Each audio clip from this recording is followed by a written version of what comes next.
നവീൻ ബാബുവിൻ്റെ മരണവുമായി ബന്ധപ്പെട്ട് കുടുംബം വീണ്ടും കോടതിയെ സമീപിച്ചിരിക്കുകയാണ്. അതായത് പി ദിവ്യയുടെ കാര്യത്തിൽ കൃത്യമായ നടപടിക്രമങ്ങൾ പാലിച്ച് അന്വേഷണ സംഘം മുന്നോട്ട് പോകുന്നില്ല എന്നാണ് മഞ്ജുഷയുടെ പരാതി. ഈ പരാതിയിൽ കുറച്ച് കഴമ്പുണ്ട് താൻ.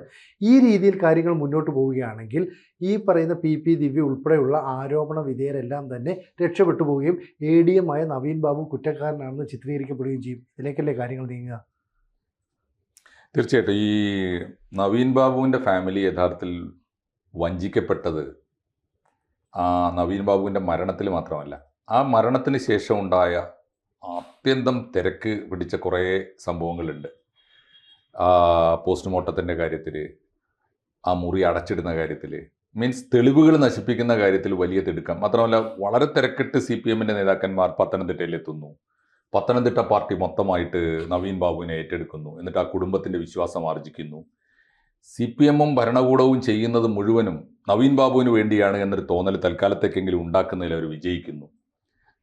തങ്ങൾ വഞ്ചിക്കപ്പെട്ടു എന്ന തോന്നൽ ഇപ്പോഴെങ്കിലും നവീൻ ബാബുവിൻ്റെ കുടുംബത്തിന് സമ്പൂർണ്ണമായി വന്നു എന്ന് വേണം കരുതാൻ. അതുകൊണ്ട് കേരള ഗവൺമെൻറ്റിൻ്റെ അന്വേഷണത്തെ അവർ വിശ്വസിക്കുന്നില്ല. രണ്ട്, ഈ കേസ് അട്ടിമറിക്കുന്നതിൽ കണ്ണൂർ രാഷ്ട്രീയത്തിന് മാത്രമല്ല, കേരളത്തിലെ പൊളിറ്റിക്കൽ നെക്സസിന് തന്നെ പങ്കുണ്ട്. വളരെ വലിയ നെക്സസിൻ്റെ പിന്നിലുണ്ട്. പി ദിവ്യ ഒറ്റക്കല്ല, പി ദിവ്യയുടെ പിന്നിൽ വലിയ ശക്തിയുണ്ട് എന്ന ബോധ്യം കേരളത്തിന് ഇതിനകം വന്നിട്ടുണ്ട്.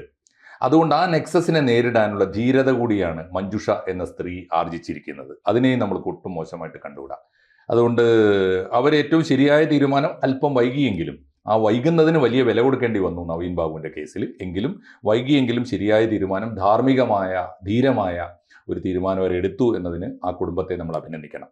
പക്ഷേ ഈ നവീൻ ബാബുവിൻ്റെ മരണവുമായി ബന്ധപ്പെട്ട് ഉയർന്നു വന്ന ഒരു ആരോപണം ചിലപ്പോൾ വസ്തുതയായിരിക്കാം. ഈ ഇടത് സർവീസ് സംഘടനകൾക്ക് ഇതിൽ കൃത്യമായ പങ്കുണ്ട് എന്ന് പറയുന്നു. അതിപ്പോൾ പ്രത്യേകിച്ച് CPIയുടെ. കാരണം ഈ കൈക്കൂലി വാങ്ങിയതോ ഇല്ലതോ അതിനെ സംബന്ധിച്ചാണ് തർക്കം. കൈക്കൂലി ഇടപാട് നടന്നിട്ടുണ്ടെന്നുള്ളത് പ്രാഥമിക യുക്തിയിൽ നമുക്ക് മനസ്സിലാകുന്ന സംഗതിയാണ്. ആര് വാങ്ങി എന്നുള്ള കാര്യത്തിലെ സംശയമുള്ളൂ. ഇപ്പം നവീൻ ബാബുവിൻ്റെ ട്രാക്ക് റെക്കോർഡ് പരിശോധിക്കുന്ന ആർക്കും അദ്ദേഹത്തെ സംശയത്തിൻ്റെ നിഴലിൽ പോലും നിർത്താൻ സാധിക്കില്ല എന്നുള്ള വസ്തുതയാണ്. ഇപ്പോൾ ചില സർവീസ് സംഘടനാ നേതാക്കൾ ഇതിൻ്റെ പിന്നിൽ കൃത്യമായി അണിനിരന്നിട്ടുണ്ട് എന്നുള്ളത് വ്യക്തമാണ്. അപ്പോൾ അവരെ സംരക്ഷിക്കാനായിട്ടുള്ള ചില പിന്നാമ്പുറ കളികൾ ഇതിൻ്റെ ഇടയിൽ നടന്നിട്ടുണ്ട് എന്നുള്ള ആരോപണമുണ്ട്. അത് മറച്ചു വെക്കാനായിട്ടുള്ള നല്ല ശ്രമം പറയുകയാണെങ്കിൽ നവീൻ ബാബുവിൻ്റെ ശവമഞ്ചം ചുമന്നത് റവന്യൂ വകുപ്പ് മന്ത്രിയാണ്. അപ്പോൾ അത്തരത്തിൽ അവരെ അടക്കം വിശ്വാസത്തിലെടുത്തുകൊണ്ട് ഇത് വലിയ രീതിയിൽ മറച്ചു വെക്കാനായിട്ടുള്ള ഒരു ശ്രമം നടന്നിട്ടുണ്ടെന്നുള്ളത് പൊതുജനബോധ്യത്തിൽ ബോധ്യമുള്ള കാര്യമാണ്. അല്ല, ഈ സർവീസ് സംഘടനകൾക്കിടയിൽ തന്നെ ആളുകൾ തമ്മിൽ അങ്ങോട്ടും ഇങ്ങോട്ടും ഒരു സ്പർദ്ധയൊക്കെ ഉണ്ടാകാം. അപ്പം യൂണിയൻ്റെ തലപ്പത്തിരിക്കുന്നവരാണ് കാര്യങ്ങൾ തീരുമാനിക്കുന്നത്. നമ്മൾ സംഘടനയിൽപ്പെട്ട് പ്രവർത്തിച്ചാൽ പോലും നമുക്കെതിരെ ഈ നടപടി ഉണ്ടാകും. അപ്പോൾ നവീൻ ബാബുവിന് സ്വാഭാവികമായിട്ടും റിട്ടയർ ചെയ്യാൻ 1 വർഷം മാത്രം അവശേഷിക്കുകയും പിന്നെയും കണ്ണൂരിൽ തന്നെ സ്റ്റിക്ക് ഓൺ ചെയ്ത് നിൽക്കേണ്ട ഒരു സാഹചര്യം ഉണ്ടായി. അങ്ങനെ ചെയ്യേണ്ടി വന്നത് ഈ യൂണിയൻകാർ സഹായിക്കാത്തതുകൊണ്ട് തന്നെയാണ്. പക്ഷേ ഇതിനൊക്കെ അപ്പുറത്തെ ഗൗരവമായ കാര്യം ഈ ദിവ്യ അന്ന് പറഞ്ഞ ചില കള്ളങ്ങളാണ്. അതായത് ഞാൻ ഇതിലെ കൂടെ പോയപ്പോൾ ഇങ്ങനെ ഒരു സംഭവം നടക്കുന്നത് പറഞ്ഞ് അറിയാതെ കയറി, പിന്നീട് പറയുന്നു അല്ല കളക്ടർ വിളിച്ചിട്ട് വന്നു, പിന്നെ അതിനെ ന്യായീകരിക്കാൻ CPM ചില നേതാക്കൾ പറയുന്നു അങ്ങനെ ദിവ്യ പോയതിൽ എന്താണ് തെറ്റ്. അപ്പോൾ ഒന്നിനു പിറകെ ഒന്നായി കള്ളങ്ങൾ തന്നെ പറയുന്നു. മാഷ് തുടക്കത്തിൽ സൂചിപ്പിച്ചതുപോലെ ഈ നവീൻ ബാബു തൂങ്ങി നിന്ന മുറിയുമായി ബന്ധപ്പെട്ട് പല സംശയങ്ങളുണ്ട്. നവീൻ ബാബു വന്നു ഒരു ഓട്ടോയിലാണെന്ന് പറഞ്ഞു. ഈ ഓട്ടോ ഇന്നുവരെ പിടിയിലായിട്ടില്ല. അപ്പോൾ പോലീസിന് ഇത്രയൊക്കെ അന്വേഷണ കഴിവും പരിചയവും എക്സ്പീരിയൻസും ഒക്കെ ഉണ്ടായിട്ടും അത് സംഭവിച്ചില്ല എന്ന് പറഞ്ഞാൽ സംശയമാണ്. പിന്നെ ഈ മുറിയിലേക്ക് വന്നപ്പോൾ ആ മുറിയിൽ എങ്ങനെയായിരുന്നു കിടന്നത്, ഇയാൾ തൂങ്ങി നിൽക്കുകയായിരുന്നോ മരിച്ചു നിൽക്കുകയായിരുന്നോ, ADMൻ്റെ കാര്യത്തിൽ ഒരു അവ്യക്തതയുണ്ട്. മാത്രമല്ല കണ്ട ഡ്രൈവർ നേരെ പോയി ഇത് ഉയർത്താനോ അല്ലെങ്കിൽ അദ്ദേഹത്തെ രക്ഷിക്കാനോ ശ്രമിച്ചില്ലെന്ന് മാത്രമല്ല, ആംബുലൻസിനെ വിളിക്കാൻ ശ്രമിച്ചു, അല്ലെ പോലീസിനെ വിളിക്കാൻ ശ്രമിച്ചു. അപ്പോൾ ഈ ഇതിനകത്ത് കണക്ട് ചെയ്ത് വരുമ്പോൾ ഈ സംസാരത്തിൽ ഈ പറച്ചിലൊക്കെ തന്നെ ഒരുപാട് സംശയത്തിൻ്റെ നിഴലുണ്ട്. ഒരു സാധാരണക്കാരനായിരുന്നെങ്കിൽ പോലീസിൻ്റെ അന്വേഷണം കൃത്യമായ രീതിയിൽ പോയനെ. ഇവിടെ പ്രതിസ്ഥാനത്ത് നിൽക്കുന്നത് പി ദിവ്യ ഉൾപ്പെടെയുള്ള CPM ചില നേതാക്കളും പെട്രോൾ പമ്പിന് വേണ്ടിയിട്ട് പണം മുടക്കിയെന്ന് പറയപ്പെടുന്ന CPM അനുഭാവികളുമൊക്കെയാണ്. അങ്ങനെയുള്ളവരെ കണ്ണൂരിൽ സംരക്ഷിക്കുമെന്ന കാര്യത്തിൽ സംശയം വേണ്ട. അങ്ങനെയല്ലേ പൊതുജനങ്ങൾ ചിന്തിക്കുക? കണ്ണൂർ രാഷ്ട്രീയം ആയതുകൊണ്ടും ഇതിൽ പി ദിവ്യ, ശശി തുടങ്ങിയ ജയരാജന്മാരുൾപ്പെടെയുള്ളവരുടെ പേരുകൾ ഉയർന്നു വന്നതുകൊണ്ടും ഇത് ഒരു CPM പ്രതിക്കൂട്ടിൽ നിർത്താൻ ഉള്ള ശ്രമങ്ങൾ പക്ഷേ തുടക്കത്തിൽ ഇപ്പോൾ പ്രേമൻ പറഞ്ഞതുപോലെ പാളിപ്പോയിട്ടുണ്ട്. അതിന് ഏറ്റവും പ്രധാനപ്പെട്ട കാരണം ഇത് റവന്യൂ വകുപ്പിൻ്റെ നേരിട്ടുള്ള നിയന്ത്രണത്തിലുള്ള ജില്ലാ കലക്ടറും ഡെപ്യൂട്ടി കലക്ടറും ഒക്കെയാണ് ഇതിൻ്റെ പ്രധാനപ്പെട്ട ഇതിനകത്ത് വിക്ടിംസ് ആയിട്ട് വന്നിട്ടുള്ളത്. ജില്ലാ കലക്ടറുടെ നിലപാട് സംശയാസ്പദമായിരുന്നു തുടക്കത്തിൽ.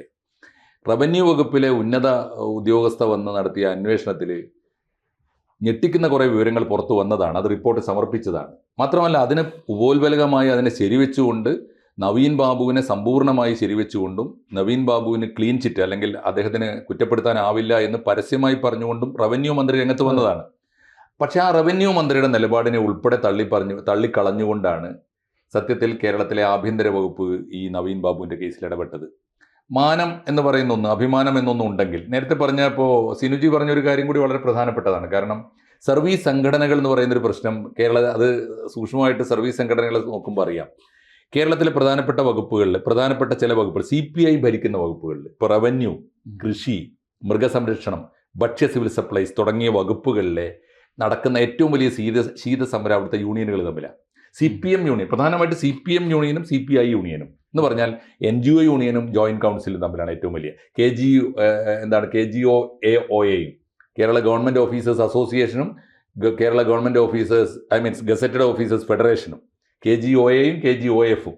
എന്താ കാര്യം എന്ന് വെച്ചാൽ ഈ CPIയുടെ വകുപ്പ് ആയതുകൊണ്ട് തന്നെ കുറേ പേർക്ക് അവരുടെ താല്പര്യങ്ങൾ സംരക്ഷിക്കാൻ CPIയുടെ യൂണിയനിൽ നിൽക്കാൻ മറ്റൊരു വകുപ്പിൽ നിങ്ങൾക്ക് കാണാൻ പറ്റില്ല.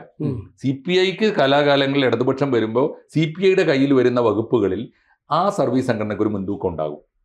അതുകൊണ്ട് തന്നെ നവീൻ ബാബുവിന് ട്രാൻസ്ഫർ എന്തുകൊണ്ട് കൊടുത്തില്ല? ആരായിരുന്നു തടസ്സം? ആരാണ് നവീൻ ബാബുവിനെ അവിടെ ഹോൾഡ് ചെയ്തത്? നവീൻ ബാബുവിനെ കൈക്കൂലിക്കാരനാക്കണം എന്നത് ആരുടെ താല്പര്യമായിരുന്നു? ഏറ്റവും ഒടുവിൽ ജില്ലാ കലക്ടർ ഒരുമാതിരി കളി കളിച്ചല്ലോ. ഏറ്റവും വൃത്തികെട്ട കളി ഈ അന്വേഷണ റിപ്പോർട്ടിന് ഇപ്പോഴും ദുരൂഹമാണ്. ജില്ലാ കളക്ടർ കൊടുത്തൊരു മൊഴിയും പ്രധാനമാണ്. അതായത് നവീൻ ബാബു കുറ്റസമ്മതം നടത്തിയെന്ന തരത്തിൽ കളക്ടർ മൊഴി കൊടുത്തു. അതെ, എൻ്റെ അടുത്തൊക്കെ സമ്മതിച്ചു. അതെ, എന്തൊരു ആലോചിച്ച് നോക്കൂ, ഒരു ഭീകരമാണ് ഇത്. കാരണം ഇത്ര കിട്ടിയ തെളിവുകൾ മുഴുവനും അദ്ദേഹം നിരപരാധിയാണെന്ന് പറയുമ്പോൾ എൻ്റെ മുമ്പിൽ കുറ്റസമ്മതം നടത്തി എന്ന് പറഞ്ഞാൽ എന്തിനായിരിക്കും? ഞാൻ കൈക്കൂലി വാങ്ങിയെന്നോ? അദ്ദേഹം പറയണ്ടേ? അത് ഇപ്പോഴും പറയിപ്പിച്ചിട്ടില്ല. അദ്ദേഹത്തെ കൊണ്ട് പറയിപ്പിക്കണ്ട. ആരാ പറയിപ്പിക്കേണ്ടത്? അത് പറയിപ്പിക്കേണ്ടത് ഈ കലക്ടറുടെ തലക്ക് മീതെ ഇരിക്കുന്ന റവന്യൂ മന്ത്രി, റവന്യൂ വകുപ്പുമല്ലേ. CPIക്ക് വലിയ ഉത്തരവാദിത്വമില്ലേ ഇതിൽ? അപ്പോൾ അതുകൊണ്ട് ഇത് കണ്ണൂരാണ് PP ദിവ്യ.